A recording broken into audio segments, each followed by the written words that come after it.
Okay, yesterday we left the story at a point where grandmother was just encouraging Heidi that once you are able to read, you can have the picture book for your very own and you will be able to know whatever the stories tell you, right? So we'll start with reading of page number 82 and 83 and finally see what happens in the story and how Heidi learns to read.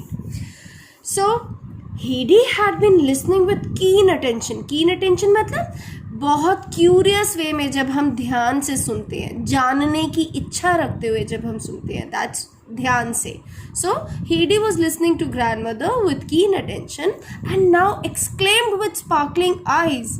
Exclaim means said in surprise, with sparkling eyes means with the shining in the eyes, because she was very happy, no? Oh, if only I could read already.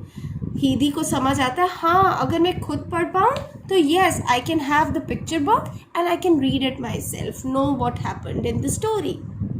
So suddenly she realized, अब you will learn in no time. Learn in no time means learn very quickly. So दादी कहती हैं, the grandmother says, you will learn in no time. I can see that. मैं देख सकती हूँ, Heidi. But now we must go to Clara. Come, we will take the books with us.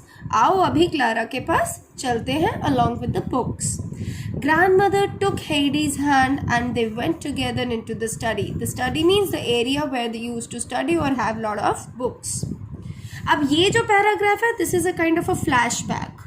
ठीक है, ये एक तरह से फ्लैशबैक मतलब कहानी में बता रहे हैं कि हेडी कैसा फील कर रही है. Now from the day Heidi had tried to go home and Fraulein Rottermeier had scolded her for being so wicked and ungrateful, a change had come over the child. अब यहाँ narrator हमको बता रहा है कि जब हेडी हमेशा से घर जाना चाह रही थी और रॉटनमेयर उसे बहुत डांटती थी, क्या कहती थी, that she was thankless child. Ungrateful means thankless, wicked means very bad, right, कि वो कहती थी कि you so bad and thankless, and Rottenmeier use to scold her every time.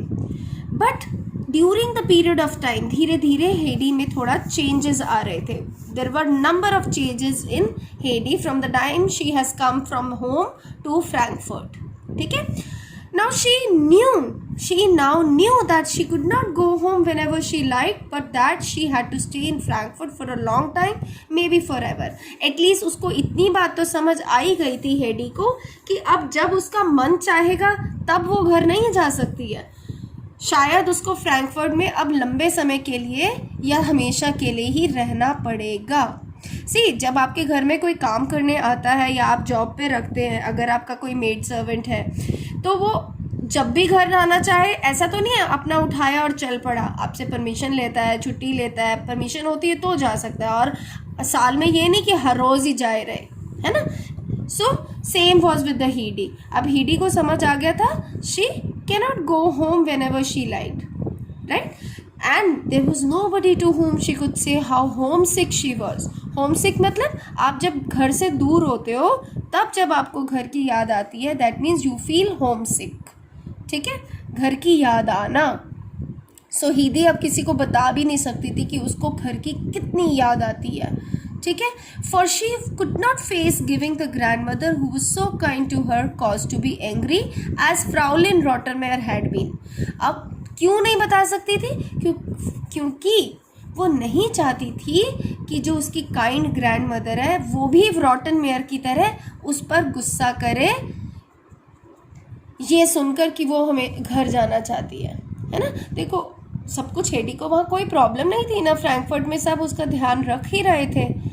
ये अलग बात है कि उसको याद आती थी फिर भी घर की, तो वो नहीं चाहती थी दादी को ये बताना, ये सोचकर कि कहीं दादी उससे नाराज़ ना हो जाए, जैसे रॉटनमेयर हमेशा उससे नाराज़ रहती हैं. शी कुड नो लॉन्गर ईट, लेकिन क्योंकि वो होमसिक फील कर रही थी तो हेडी को कुछ प्रॉब्लम्स हो गई थी. क्या प्रॉब्लम्स थी? शी कुड नॉट लॉन्गर ईट, उसे ज़्यादा भूख नहीं लगती और वो कमज़ोर हो गई. She Guru thin. She lay awake for long hours thinking of her life in the mountain. रात को काफ़ी देर तक जागती रहती थी, सोचती रहती थी माउंटेन लाइफ के बारे में. उसको वो लाइफ अच्छी लगती थी ना. There was no one to scold, there was no one to stop her moving here and there. वो सारा दिन माउंटेन्स में घूमती थी, तो वो ऐसी लाइफ के बारे में सोचती थी. When at last she fail asleep, अब जब फाइनली सो जाती थी तो उसको she dreamt of red summit, सपने में भी माउंटेन टॉप्स और सनशाइन और फ्लावर्स दिखाई देते थे. She dreamt of red summits and the sunshine and the flowers. When she awoke in the morning, she wanted to run happily in the sun. जब उठती थी तो उसका मन क्या होता था, इधर उधर भागे सन की ब्राइटनेस में. लेकिन soon she realized that she was in the big bed at the Frankfurt. फिर उसे समझ आता था, नहीं मैं तो फ्रैंकफर्ट में हूँ. मतलब हर रोज़ उसका यही हो रहा होता था. Then Heidi would weep long and quietly, her head pressed into the pillow so that no one could hear. और फिर जब सुबह उठती थी, ऐसा मूड खराब होता था, फिर वो हमेशा अपना हेड पिलो के नीचे दबाकर खूब क्वाइटली और देर देर तक रोती थी. क्वाइटली क्यों पिलो के नीचे क्यों दबाती थी? ताकि कोई उसका रोना सुन ना सके. क्वाइटली चुपचाप अपने अकेले में रोती थी. Heidi's unhappiness did not escape grandmother's notice. Did not escape मतलब बच नहीं पाई. किससे बच नहीं पाई? grandmother के notice से. क्या नहीं बच पाया? हेडी की unhappiness. That means grandmother को जल्दी ही पता चल गया कि हेडी खुश नहीं है. So one day she asked her what the matter was. What the matter was मतलब क्या बात है?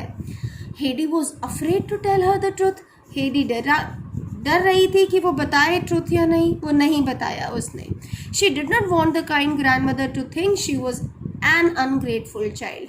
वो again जैसे मैंने आपको पहले बताया, वो नहीं चाहती थी कि ग्रैंडमदर भी उससे नाराज़ हो जाए या ये सोचे कि हेडी एक थैंकलेस चाइल्ड है. So she said, please I cannot tell you. मैं नहीं बता सकती. अब दादी बोलती है, could you tell Clara then? क्या क्लारा को बता सकती हो? And Heidi says, oh no, I cannot tell anyone, said Heidi pitifully. Sorry feel करते हुए हेडी ने कहा कि नहीं, मैं किसी को नहीं बता सकती. Then little one, let me tell you what to do. फिर दादी ने कहा, मैं बताती हूँ तुम्हें क्या करना चाहिए इस केस में. When we are in difficulty and cannot speak about it to anybody, we must pray to God for help. That will lessen our pain. दादी ने उसे कहा, जब ऐसी कोई सिचुएशन हो, जब हमें कोई प्रॉब्लम हो और हम वो बता भी नहीं सकते किसी को, तो हमें भगवान जी से बात करनी चाहिए. भगवान जी को हेल्प के लिए पुकारना चाहिए. उससे हमारा जो दुख है वो कम होगा. लेसन मतलब decrease. A sudden look of joy came into Heidi's eyes. May I tell him everything? जैसे बच्चे पूछते हैं, वो खुश होगी. अच्छा, मैं भगवान जी को सब बता सकती हूँ. Yes, Heidi, everything. दादी ने कहा, हाँ बिल्कुल सब बता सकती हो. It was about a week after this that the tutor met the grandmother and gave the glad news that Heidi had at last learned to read. अब इस सब होने के जस्ट एक हफ्ते के बाद कुछ मिराकल हुआ. ट्यूटर ग्रैंडमदर के पास गए और उन्होंने एक हैप्पी न्यूज़ दी. ग्लैड न्यूज़ मतलब हैप्पी न्यूज़ दी कि finally at last finally Heidi को पढ़ना आ गया है. He said it looked as though Heidi had learn to read it overnight unlike most beginners. उन्होंने कहा, ट्यूटर ने कहा, टीचर ने, कि ऐसा लग रहा है जैसे हेडी को रातों रात, ओवरनाइट मतलब रातों रात पढ़ना आ गया. बाकी बच्चों की तरह नहीं जो टाइम लेते हैं, जो बिगिनर्स होते हैं, जो पढ़ना लिखना शुरू करते हैं, उनको थोड़ा टाइम लगता है ना. पहले 1-2 साल बच्चे पढ़ते हैं, ठीक है, सीखते हैं, अल्फ़ाबेट पहचानते हैं. और ट्यूटर कहता है बाकी बच्चों की तरह नहीं, बिगिनर्स की तरह नहीं. उसे तो ऐसा लगता है जैसे रातों रात पढ़ना आ गया हो. अब दादी क्या बोलती है? Life is full of miracles. Frau Sesemann smile करके बोलती है, life is full of miracles. Miracles here mean surprises. कहीं भी कुछ भी लाइफ में कभी भी हो सकता है. Now we must be glad. हमें खुश होना चाहिए. The child has made a good beginning and hope for her future progress. कि चलो बच्ची ने शुरुआत की है, आगे भी सब कुछ अच्छा होगा. The grandmother went down to the study to make sure of the good news. अब ये जो गुड न्यूज़ दादी को ट्यूटर ने दी थी, इसको पक्का करने के लिए वो स्टडी की तरफ जाती हैं. There, sure enough, was Heidi sitting beside Clara and reading aloud to her, evidently very much surprised herself and growing more and more delighted with the new world that was now open to her as the black letters grew alive and turned into men and things and exciting stories. अब जब दादी वहाँ जाती है क्या देखती है कि क्लारा के साइड में हीदी बैठी है और हीदी क्लारा को ज़ोर ज़ोर से बुक पढ़कर सुना रही है। और ये सब देखकर दादी एविडेंटली मतलब देखकर, प्रूफ देखकर सरप्राइज होती है और ये भी देखती हैं कितनी खुश है सब। हेडी भी खुश है, वो भी खुश होती हैं। अब हीडी के लिए एक नया वर्ल्ड खुल गया है। बुक्स हमारे लिए एक नया वर्ल्ड खोल देती है ना, जहाँ हम डिफरेंट पीपल, डिफरेंट चीज़ें और डिफरेंट स्टोरीज़ के बारे में जानते हैं। जैसा जैसा पढ़ते हैं हम उस लैंड में पहुँच जाते हैं, है ना। सो हीदी के लिए भी एक नई दुनिया खुल गई थी, बुक्स की दुनिया, right? The same evening at the dinner table, Heidi found the large book with the beautiful pictures by her plate. अब सेम डे रात को डिनर टेबल पे हीदी की खाने की प्लेट के पास एक बड़ी सी पिक्चर बुक पड़ी थी। ऑफ कोर्स किसने दी थी? ग्रैंडमदर ने। When she look questioningly, question की मतलब आंखों में हेडी के क्या है? क्वेश्चन। उसने क्वेश्चन भरी आंखों से दादी को देखा and the old lady nodded, nodded मतलब सिर हिलाना, यस करते हुए, ठीक है। Lady nodded kindly to her and said yes it's yours now. दादी ने कहा हाँ ये किताब तुम्हारी है। हीदी यही पूछना चाह रही थी ना। Mine to keep always even when I go home, as Heidi flushed with happiness. उसके लाल लाल चीक्स हो गए, वो बहुत खुश थी और उसने कहा अच्छा मैं हमेशा के लिए रख सकती हूँ, जब घर चली जाऊंगी तब भी? Yes of course forever, grandmother assured her. Grandmother ने प्रॉमिस किया हाँ हमेशा के लिए रख सकती हो, and tomorrow we will start to read it.